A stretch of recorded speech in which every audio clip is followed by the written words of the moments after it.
말보다 빠른 진심은 손끝에 스며 나옵니다. 그 사람의 온도는 악수보다 먼저 당신의 눈에 들어온 그 손에서 시작돼요. 사람을 알아가는 일은 대개 천천히 다가옵니다. 눈빛을 읽고 말의 무게를 재고 침묵 속 틈마저 헤아려야 비로소 저 사람을 조금은 알 것 같아지지요. 하지만 어떤 날은 말보다 앞선 신호가 있었습니다. 그건 바로 손짓이었습니다. 손은 이상하게도 마음의 가장자리를 닮은 듯 했어요. 의도하지 않았을 때 더 정확히, 감춰지지 않았을 때 더 깊게 그 사람의 성정이 고스란히 드러나는 곳. 누군가는 탁자 위에 손을 올려놓을 때 아주 조심스럽게 놓습니다. 무언의 배려가 섬세하게 묻어나지요. 다른 누군가는 팔짱을 끼고 말하면서도 검지가 자신도 모르게 허공을 찌릅니다. 그 찌름은 때때로 논쟁이 아니라 통제하려는 습관에서 비롯되기도 하지요. 우리는 눈을 맞추며 이야기하지만 신뢰는 손끝을 따라 흐릅니다. 고개를 끄덕여도 손이 경직돼 있다면 말보다 신호는 어긋날 수 있어요. 그래서 어떤 철학자들은 사람의 윤리는 언어가 아니라 몸에서 시작된다고 했죠. 손을 흔드는 방식, 컵을 드는 태도, 누군가의 어깨를 다독이는 타이밍, 그 모든 순간은 우연이 아닙니다. 그 사람의 삶이 그 손끝의 리듬에 녹아 있는 겁니다. 나도 몰랐던 내 성격이 컵을 쥐는 방식 하나에 담겨 있었다면, 어쩌면 철학은 아주 오래전부터 우리 손안에 있었는지도 모르겠습니다. 가끔은 이런 상상을 해요. 누군가를 처음 만났을 때 말은 들리지 않고 손짓만 보일 수 있다면 나는 과연 그 사람을 다르게 느낄 수 있을까? 눈보다 먼저 본 것이 손이라면 내 판단은 조금 더 본질에 가까웠을까요? 작은 습관은 그 사람의 하루를, 그리고 하루는 인생의 방향을 말해줍니다. 사람을 안다는 건 거창한 철학이 아니라 지나치던 순간 하나를 깊이 바라보는 일이었는지도 모릅니다. 그리고 그 시작은 언제나 손끝이었습니다. 어떤 사람의 손을 자세히 들여다본 적이 있으신가요? 바깥이 아니라 그 안쪽을요. 손바닥의 선이나 굳은 살이 아니라 그 사람만의 무늬 말입니다. 그 무늬는 말로 설명되진 않아요. 하지만 분명히 느껴집니다. 손을 내미는 타이밍, 뻗는 거리, 손가락의 열림과 닫힘, 그 섬세한 조율에서 우리는 마음의 속도와 방향을 알아차릴 수 있습니다. 어떤 이의 손은 쉽게 열리지 않습니다. 말은 친근했지만 손의 움직임은 늘 경계에 서 있지요. 그건 상처의 흔적일 수도 있고 신중한 인생의 자세일 수도 있어요. 반면 어떤 사람의 손은 아무 말 없이도 먼저 다가옵니다. 그 부드러움이 오히려 경계를 무장해제시키죠. 철학자 메를로 퐁티는 몸은 세계에 대한 우리의 첫 번째 언어라고 했습니다. 그 말이 조금 더 다가오는 순간은 누군가의 손이 떨릴 때였어요. 말은 단단한데 손끝이 가볍게 흔들릴 때 우리는 그 안에 담긴 용기와 두려움을 동시에 알아챕니다. 이곳을 본다는 건 그래서 더 조심스러워야 합니다. 그 사람이 들키고 싶지 않은 마음이 가장 먼저 이곳에서 새어나오니까요. 손을 접을 때마다 그 안쪽에는 습관들이 쌓입니다. 물건을 놓는 법, 문을 여는 방식, 손톱을 자르는 리듬까지도 모두 그 사람의 내면을 반영합니다. 이런 질문을 해볼 수 있어요. 나는 무엇을 쥐고 있을까? 무엇을 자주 내려놓았을까? 그리고 그 손으로 누구를 만졌고 누구를 밀어냈을까? 우리는 손을 통해 누군가를 품기도 하고 밀쳐내기도 합니다. 때로는 아무 말 없이 그저 가볍게 등을 토닥이는 것만으로 말보다 깊은 위로를 건넬 수도 있지요. 그럴 땐 손이 말보다 앞서서 사랑을 전하는 셈입니다. 사람을 볼 때 이곳을 보면 된다는 말은 어쩌면 마음을 읽기 전에 그 사람의 침묵을 들여다보라는 뜻일지도 모릅니다. 침묵은 눈에 잘 보이지 않지만 손의 무늬 속에 남거든요. 아무 말 없이 주고받는 손의 감각, 그 안에 담긴 성정은 말보다 오래 기억됩니다. 그러니 사람을 알기 위해선 꼭 이곳을 먼저 봐야 합니다. 그 작고 조용한 무늬를 통해 우리는 진짜 사람을 만날 수 있으니까요. 햇볕 아래 손을 내밀면 그림자가 생깁니다. 그 그림자는 늘 우리의 뒤를 따르죠. 하지만 손의 그림자까지도 바라보는 사람은 많지 않습니다. 그림자는 말이 없습니다. 하지만 이상하게도 거기엔 많은 이야기가 담겨 있어요. 그 사람이 얼마나 자신을 감추고 싶어 하는지, 어떤 자세로 세상을 향해 서 있는지, 손의 그림자가 보여주는 건 그 모든 무언의 태도입니다. 누군가 문득 손을 들어 인사할 때 그림자는 그 손짓보다 반박자 느리게 바닥에 맺힙니다. 우린 보통 손짓을 보지 그 그림자는 넘기고 말죠. 그러나 그 어딘가에는 말하지 못한 감정이 머뭅니다. 조금 쑥스럽게 흔든 손, 거절하려다 마는 손, 떠나가는 사람을 붙잡지 못하고 내려앉은 손. 그 모든 순간은 그림자에 남습니다. 마치 마음의 지문처럼 손의 그림자는 진심을 따라 흔들리고 멈추고 기울어지죠. 철학자 레비나스는 진실은 얼굴에만 있는 것이 아니라 그를 대하는 몸짓 안에 깃든다고 했습니다. 그 몸짓은 결국 그림자마저 포함합니다. 어떤 날은 손보다 그림자가 더 많은 걸 말해줍니다. 사람이 내민 손은 당당하지만 그림자는 바닥에서 고개를 숙이고 있을 때가 있어요. 우리는 그때 말과 다른 결을 느끼게 됩니다.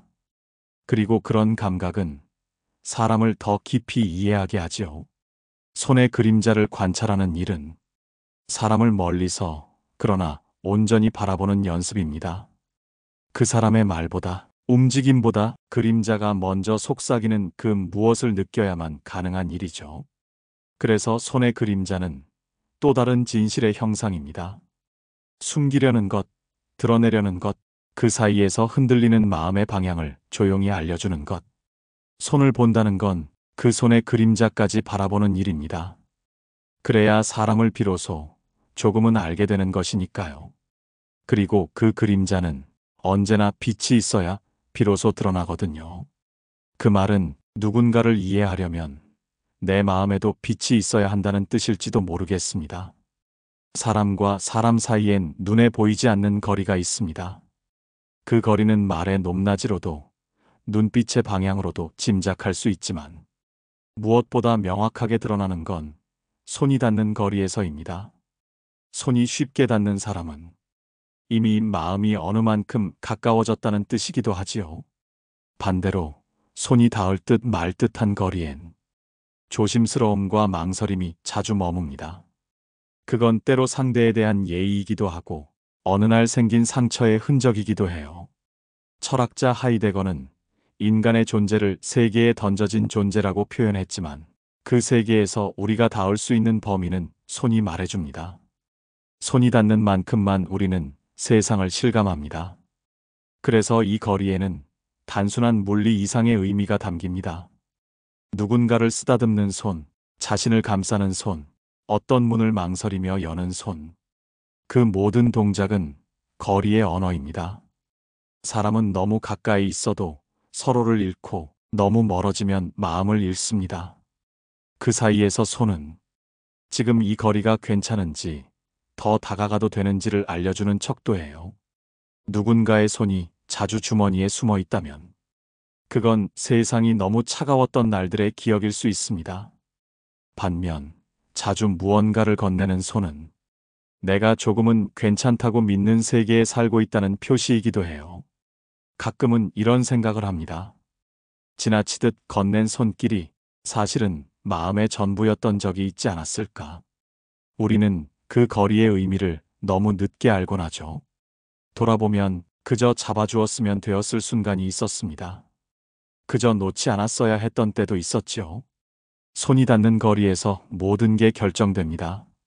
사랑도, 이별도, 신뢰도, 배려도. 말보다 먼저 움직인 것은 언제나 손이었으니까요. 그러니 지금 당신의 손은 어디에 있나요? 그리고 누구를 향해 있나요? 그 대답 안에 당신이 어떤 사람인지, 어떤 거리를 지켜가고 싶은 사람인지, 아주 조용히 드러나고 있을지도 모릅니다. 어릴 적 우리는 손을 꼭 붙잡고 걸었습니다. 엄마의 손, 아빠의 손, 친구의 손. 그 손은 언제나 다정했고 길을 이끌어 주었죠. 하지만 어느 순간부터 사람들은 손을 감추기 시작했습니다. 서로의 손을 피하고 닿기 전부터 의심하고 가끔은 스스로의 손조차 믿지 못한 채 살아갑니다. 다정한 손은 언제부터 길을 잃은 걸까요? 이유는 단순하지 않습니다. 사람들은 손을 내밀 때마다 조금씩 다쳤고 다친 만큼 더 신중해졌고 신중해진 만큼 멀어졌습니다. 그래서 다정함은 이제 용기가 되었습니다. 누군가의 등을 쓰다듬는다는 건 그 사람의 무게를 받아들인다는 뜻이고, 손을 꼭 잡는다는 건 함께 흔들리겠다는 약속입니다.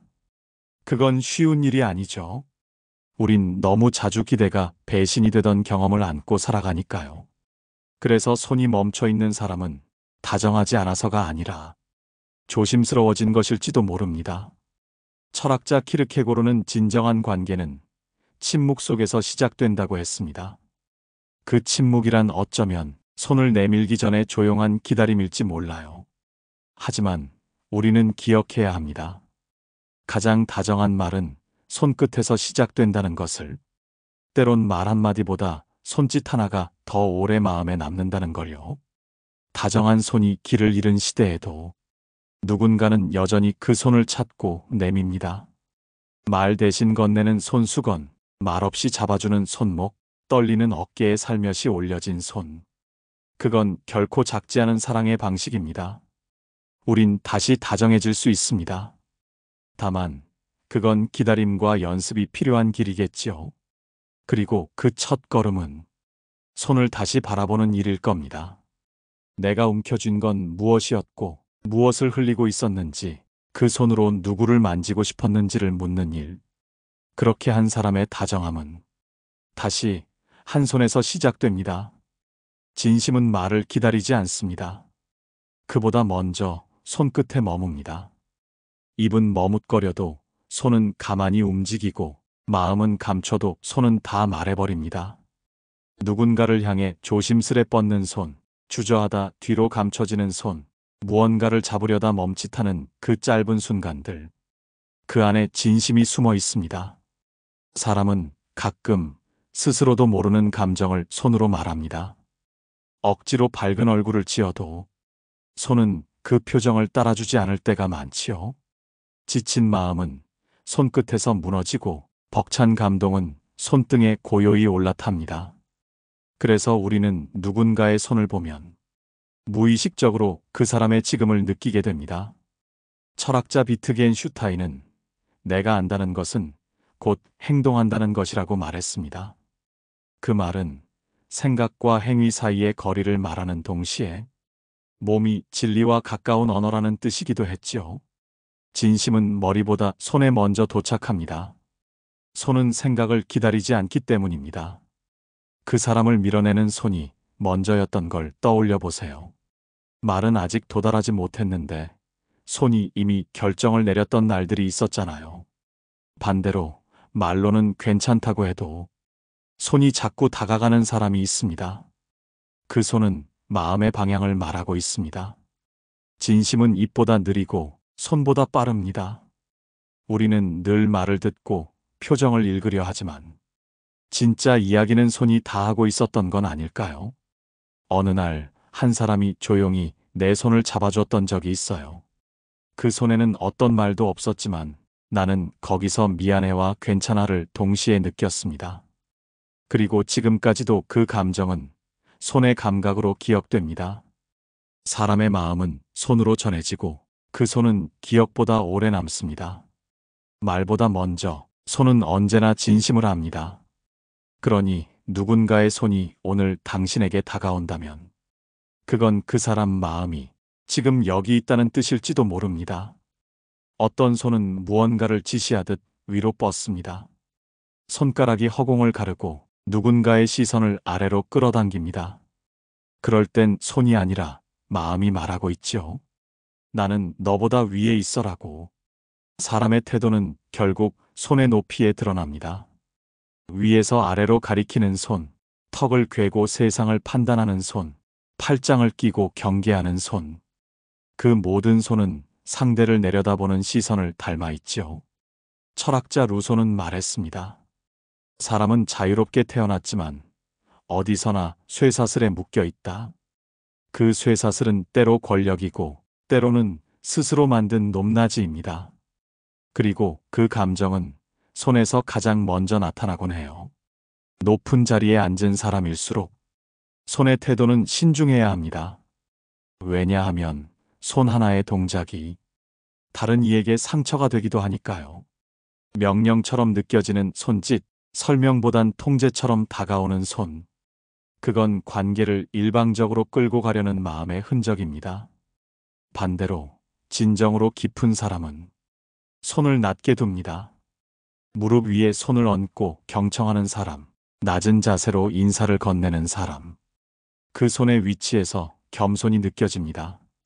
손은 단지 행동이 아니라 관계의 구조를 드러내는 언어입니다. 내가 지금 손을 어디에 두고 있는지, 그것이 타인을 어떻게 대하고 있는지를 말해줍니다. 사람을 평가하는데 익숙한 사람은 자기도 모르게 손을 들어 올립니다. 하지만 사람을 이해하려는 사람은 손을 내립니다. 그리고 기다립니다. 그 기다림이 비로소 마음을 움직이게 합니다. 높은 손은 빠르지만 낮은 손은 깊습니다. 그리고 깊은 손은 언제나 오래 기억에 남습니다. 오늘 내 손은 어디를 향해 있었는지 잠시 묻고 싶습니다.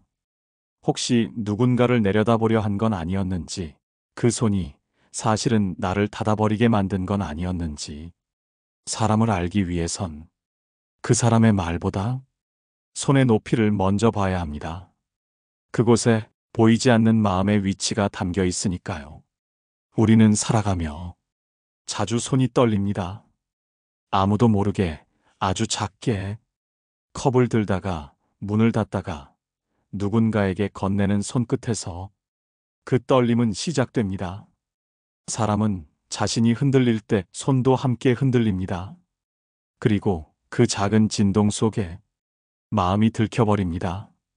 손의 떨림은 두려움에서 오기도 하고 어떤 감정을 억누른 끝에서 피어오르기도 합니다. 때로는 분노보다 더 깊은 상처가 손끝에서만 조용히 드러납니다. 철학자 쇼펜하우어는 인간은 본능적으로 고통을 피하려 하지만 그 고통 속에서 진짜 자신을 만나게 된다고 했습니다.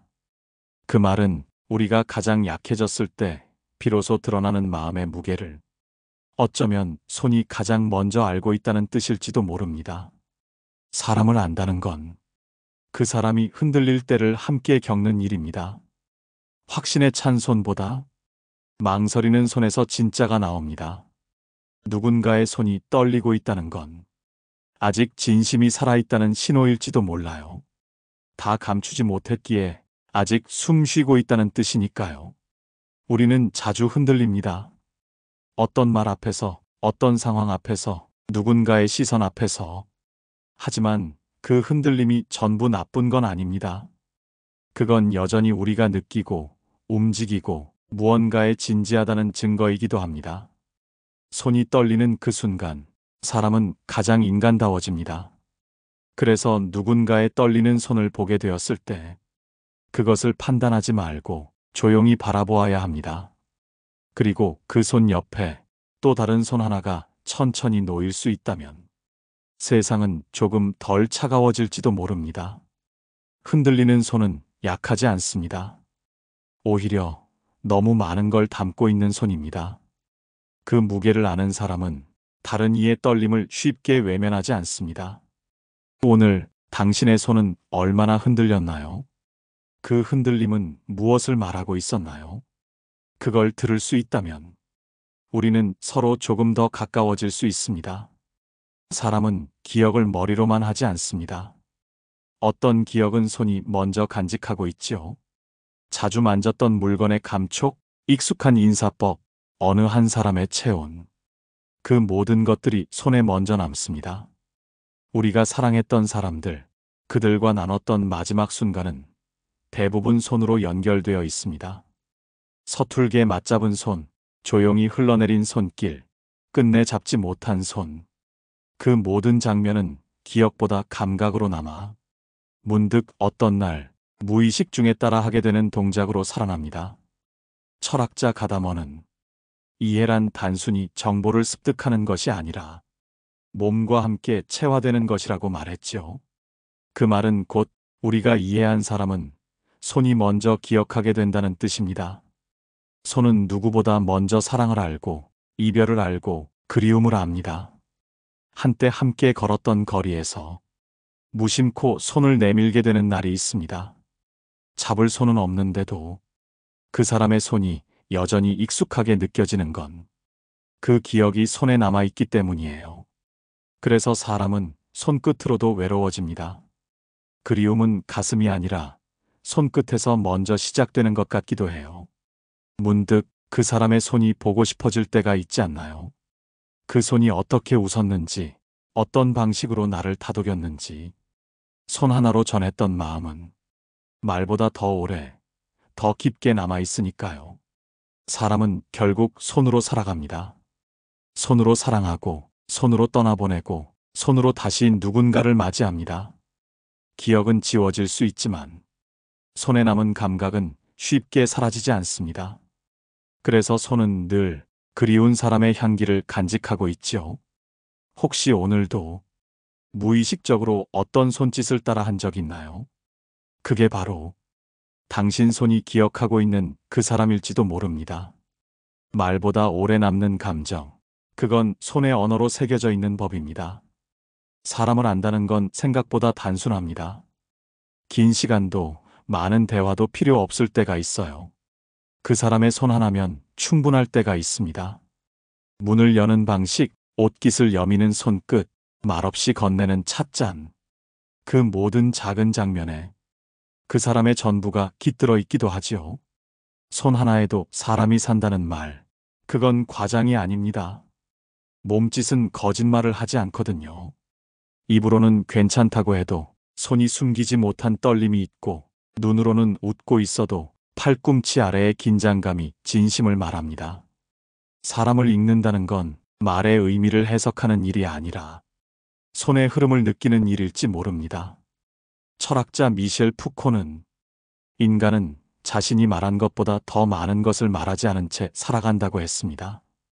그 말하지 않은 진심은 우회하여 손에 닿고 몸을 거쳐 우리에게 도착합니다. 우리는 매일 손으로 무언가를 고르고 손으로 누군가를 지나치고 손으로 마음을 표현합니다. 그러니 손은 단지 도구가 아닙니다. 그건 한 사람의 삶이 흘러온 방식이자 그가 세상을 어떻게 바라보는지를 드러내는 창입니다. 내 손은 오늘 어떤 말을 했을까요? 혹시 무심한 동작 하나로 누군가의 마음을 다치게 하진 않았을까요? 혹은 아무 말 없이 내민 손으로 누군가의 무너진 하루를 붙잡아 준 건 아니었을까요? 우리는 매일 말보다 먼저 손으로 누군가와 마주합니다. 그 손 하나에도 사람이 살아있고 그 사람 안에는 수없이 흔들리고도 꺾이지 않았던 마음이 있습니다. 손끝을 본다는 건 그 마음을 아주 조용히 읽겠다는 뜻입니다. 이제 다시 손을 바라보게 되겠지요. 그 손이 닿는 모든 곳이 누군가의 내면을 흔들고 있다는 걸 알게 되었으니까요. 그리고 기억해요. 사람의 인성은 말이 아니라 바로 이 손짓에서 가장 먼저 모습을 드러낸다는 걸요. 우리는 늘 말에 기대어 사람을 판단하지만 진심은 말보다 먼저 손끝에서 흘러나옵니다. 잡을 수 있었던 손, 놓아선 안 됐던 손, 아직 닿지 못한 손. 그 모든 순간이 지금의 우리를 만들었습니다. 그러니 다음 누군가를 만날 때는 그 사람의 말보다 그 손이 향하는 방향을 먼저 바라보세요. 사람을 안다는 건 결국 손 하나를 깊이 바라보는 일이니까요. 오늘도 시청해 주셔서 감사합니다.